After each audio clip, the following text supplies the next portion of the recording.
a person takes extra care to guard what Allah commanded them to guard, then Allah guards them, and He guards them from harms of this life. The worst of harms in this life is al-huzn wal-khawf. Allah talks about His awliya. Ala inna awliya Allah la khawfun alayhim wa lahum yahzanun. Don't worry about them. Meaning, you may see a lot of harm coming upon them, but don't worry about them. La khawfun alayhim. Don't have to worry about them. Wa lahum yahzanun. And they don't stay sad. La yahzan doesn't mean they don't ever become sad. They never stay sad. Ibn Ata'illah says, as long as we're in this life, we will taste something of anxiety and sadness. But the people of Allah subhanahu wa ta'ala never remain in that state. Their sadness is very brief, their anxiety is very brief. Allah lifts it from them very quickly. And when they remember that all things are from Him, once you remember that all things are from Him, you remember His attribute. His attribute is He's merciful, He's wise, He's bar, good to His awliya. And therefore, their sadness goes away, their anxiety goes away, not because they've conquered their problem, but they know the source of the issue. What they fear, what they're sad about, who is it from? If it's from Allah, everything is going to be good. We're going to turn to now one of the Sahaba. We talked about contemporaries. Shaykh Ismail spoke about some contemporaries of our times now. We talked a lot about Abdullah ibn al-Mubarak. We still have Abdul Qadir al-Jailani to cover. But now we're going to come to the Sahaba, and one of those who had some amazing state with Allah, and the most is Umar ibn al-Khattab. You could do a whole series just on Umar ibn al-Khattab. And one of he was muhaddath. The Prophet ﷺ spoke about the muhaddathun, and the muhaddathun are it's an attribute where it's as if this person knows what's coming next. And Umar ibn al-Khattab, Suyuti counted 21 times a revelation came, and either while the Prophet was saying, Umar ibn al-Khattab said something, and that was the remainder of the revelation, or that Umar was concerned about a matter and Allah immediately sent down a ruling, or that there were a possibility of one or two routes that the Prophet could take. When he did istishara with the Sahaba, Umar turned out always to be correct. So Umar was muhaddath, but also Umar, he had khawariq al-adat, which is things that were not normal. As the Prophet ﷺ said, لو كان نبيا بعدي لكان عمر. If there was a prophet after me, it would be Umar. And khawariq al-adat are things that are outside the customary ways in which humans do things. Let's talk about his biggest, possibly nation-saving incident that happened between Umar and the Nile River. لما فتح عمر مصر أتى أهلها إلى عمرو بن العاص. We all know that Umar ibn Khattab sent out armies, and one of those that he debated whether or not to send out was the army of Amr ibn al-As to Egypt. And Amr lobbied for it hard, but Umar was worried, are we extending ourselves too thin? Or should we take advantage of the momentum that we have? This is a big debate always in strategy. Should we take advantage of the momentum and keep going, or should we stop and consolidate? So Umar said, Amr, go off to Egypt and I'll think about it. If I change my mind and you're still not in Egypt, then come back. But if I change my mind and you're already in Egypt, then keep going. So Umar changed his mind and he wanted to consolidate. But the letter arrived to Amr ibn al-As. Amr ibn al-As knew that this letter is coming from Umar, so he sent the mail boy to the back of the caravan. Once they arrived in Egypt, he said, come. And he said, all right, we're in Egypt, so we're going to stay. So Amr ibn al-As ends up conquering Egypt with the companions. Now, of course, the Nile River comes up the same time every year. It's one of those amazing things of the past world that it was very predictable. Unlike the Euphrates, which was not so predictable. It could come up, come down, different times a year. The Nile River was predictable. So the Egyptians came to him and they said to him something very strange. He says, Niluna hadha Okay. لا يجري إلا بسنة.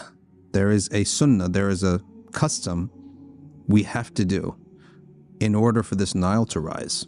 فقال له وما ذاك? And he said, what is it? قالوا له إن إذا كانت 13 ليلة نحو من هذا الشهر, when 13 nights pass from this month, we have to go get a young girl.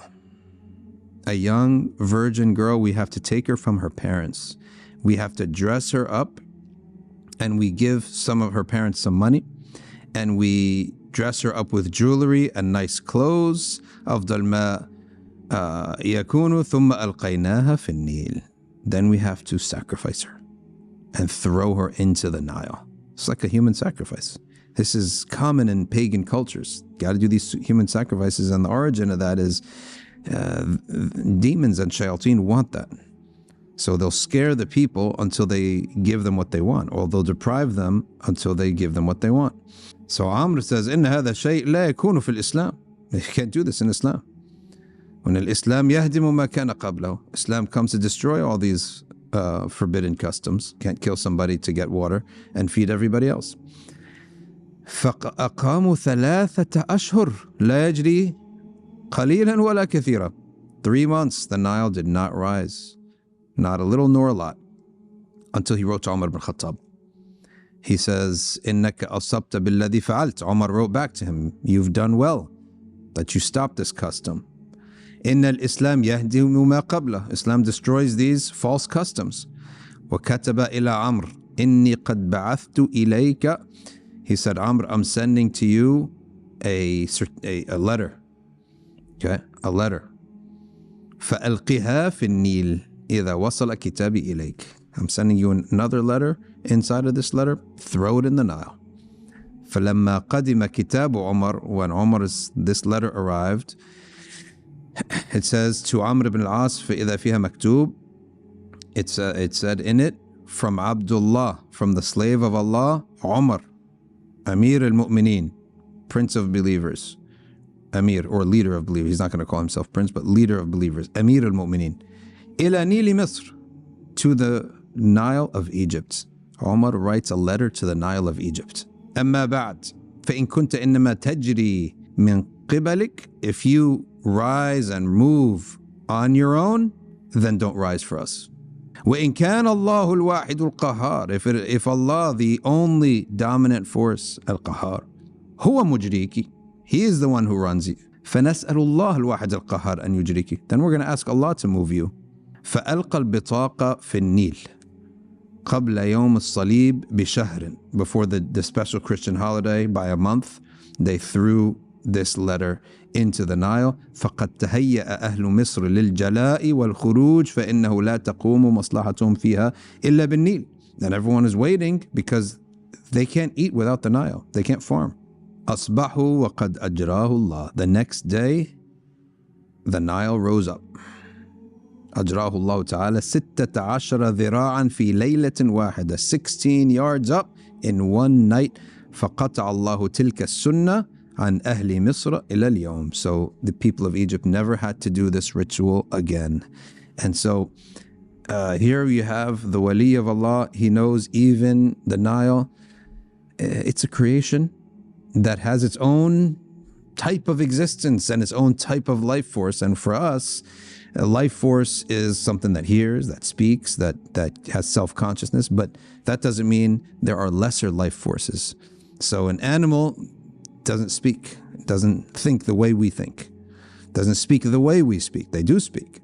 They do have structure, but not the way we do, not to the detail and articulation that we have. Then you have the plant life. Then you have the rock life. And water is sort of like that.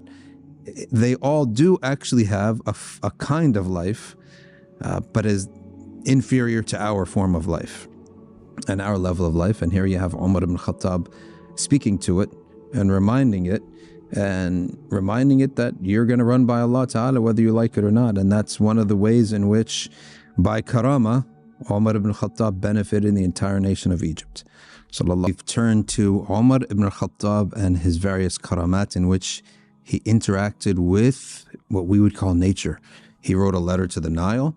Now we're going to look at what he did with an earthquake and with a fire. And if you notice how beneficial all these are, a lot of people like to talk about karamat, but look at the benefit that he's brought here with this. Earthquake happened in Medina.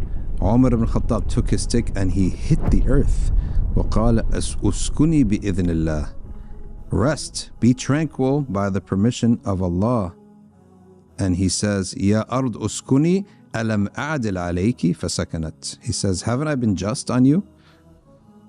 And so the earth stood still. And we saw the Prophet sallallahu alaihi wasallam when Uhud shook. The Prophet sallallahu alaihi wasallam said, be tranquil, for upon you is a prophet and a Siddiq and 2 martyrs. That is a prophet and Abu Bakr and Omar and Uthman. Right, so they had the Prophet speaking to the mountain of Uhud. We then had the Prophet sallallahu alaihi wasallam used to stand on a tree stump to give his khutbah until they made him a proper mimbar. And the Sahaba heard that tree stump weeping until the Prophet sallallahu alaihi wasallam touched it and said and quelled its sadness. So look at the interaction of the prophets and the awliya with nature is simply another creation of Allah Ta'ala that has its own life form. It's just far reduced than ours. It's not merely an inanimate object, and it can testify for us or against us. Let's take a look at Umar and the fire. وقعت النار في بعض دور المدينة. Some of the homes in Medina caught fire. فكتب عمر على خرقة. Umar wrote on a cloth, يا نار اسكني بإذن الله. So they took that cloth and they tossed it into the fire, and the fires went down immediately. So again, Umar ibn Khattab, with his special relationship with nature, that he speaks to it, commands it, and it obeys him. Like a soldier would obey him, like another person in the ummah would have to obey him. Sayyidina Ali one time asked Umar, why does everyone fear you? There's a lot of big people. Umar was big, but there's a lot of big people. No one fears them. He says, because I fear Allah. So Allah made the creation fear me. SubhanAllah. Prophet ﷺ said about Umar, if he goes a path, Iblis goes the opposite way. And why is that? When a human cannot physically fight a jinn, he says because Umar closes all the doors of doubts. All the doors where shaitan could possibly wiggle in, Umar closes those doors well in advance. It's called Saddu Dhari'ah, closing the route onto harm. وكان عمر قد أمر سارية على جيش للمسلمين. This is actually a famous story, but we're giving these videos to people learning these things for the first time. Umar put Sariya, a man named Sariya, to be in charge over the Persian armies. فاشتد على عسكره الحال. They had a hard time at the door, the gate of a city called Nahawand. They couldn't get in. وكثرت الجموع. Right, big group were there. وكاد المسلمون ينهزمون. The enemy was a lot in number, and they were going to be destroyed. وعمر رضي الله تعالى عنه بالمدينة. He was in Medina, فصعد المنبر وخطب, and he's giving Jum'ah خطبة. ثم استغاث في إثناء خطبته بأعلى صوته. And in the middle of his khutbah, he yells in a loud voice, يا سارية الجبل. يا سارية الجبل. So he said, O Sariya, the mountain. Sariya, the mountain. Okay. فأسمع الله سارية وجيشه أجمعين. The entire Sariya and the entire army heard the voice of Umar. فلجأوا إلى الجبل. So they went to the mountain. وقالوا هذا صوت أمير المؤمنين. This is the sound of Umar is here. He's warning them about the mountain. فنجوا وانتصروا. So they were saved and they were victorious. In other words, he's basically was telling them, you forgot to look at the mountain. The enemy's coming from the mountain. If the enemy had reached the mountain peak before you had, then they'd have the upper advantage and they'd kill you all. But by them hearing Umar's voice, they went all the way up to the top of the mountain and they were able to defeat their enemies. This is in Tabaqat al-Shafi'iyya. Subhanallah. So how does this happen? Suyuti has an essay on this. Suyuti says very simple. Allah Ta'ala can create whatever He wishes for another person. He can create the same voice. He can create it there. Well, how did Umar see it? It's amazing how we even wonder how these karamats can happen to awliya Allah, the people of Allah, when today we easily know how something could be broadcast to us from halfway around the world. I could know what's happening in China right now. There are websites to live stream of public places. I could probably see the public square in Belgium if I wanted to, public square in Buenos Aires if I wanted to. Everything's live streamed now. Non-believers can do this. You think that the ways of Allah Ta'ala are inferior, right?